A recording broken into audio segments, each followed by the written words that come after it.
లేవియకాండము 12వ అధ్యాయము.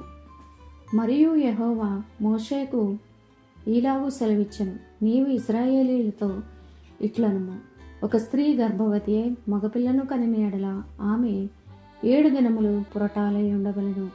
ఆమె తాను ముట్టుదై కడగా ఉండు దినములు లెక్కను బట్టి పురటాలై ఉండవలెను. 8వ దినమున బిడ్డకు సున్నతి చేయింపవలెను.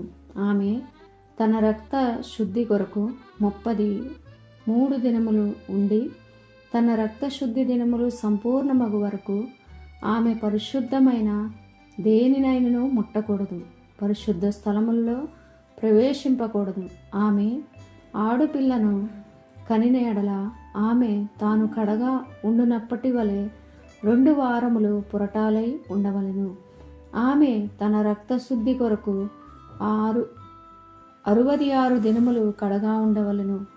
కుమారుని కొరకే గాని కుమార్తె కొరకే గాని ఆమె శుద్ధి దినములు సంపూర్తి అయిన తరువాత ఆమె దహన బలిగా 1 ఏడాది గొర్రెపిల్లను, పాప పరిహారార్థ బలిగా 1 పావురపు పిల్లనైనను, తెల్ల గొవ్వనైనను ప్రత్యక్షపు గుడారం యొక్క ద్వారమునకు యాజకుని యొద్దకు తీసుకొని రావలెను.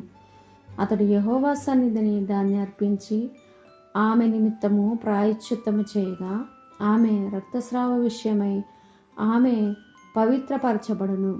ఇది మగపిల్లను గాని ఆడపిల్లను గాని కనిన స్త్రీని గూర్చిన విధి. ఆమె గొర్రెపిల్లను తేజాలని ఎడల ఆమె 2 తెల్ల గువ్వలనైనను 2 పావురపు పిల్లలనైనను దహన బలిగా 1 దానిని, పాప పరిహారార్థ బలిగా 1 దానిని తీసుకొని రావలను. యాజకుడు ఆమె నిమిత్తము ప్రాయశ్చిత్తము చేయగా ఆమెకు పవిత్రత కలుగును. దేవుడు తన పరిశుద్ధ వాక్యమును మన వినికిడిలో దీవించి ఆశీర్వదించును గాక. ఆమేన్.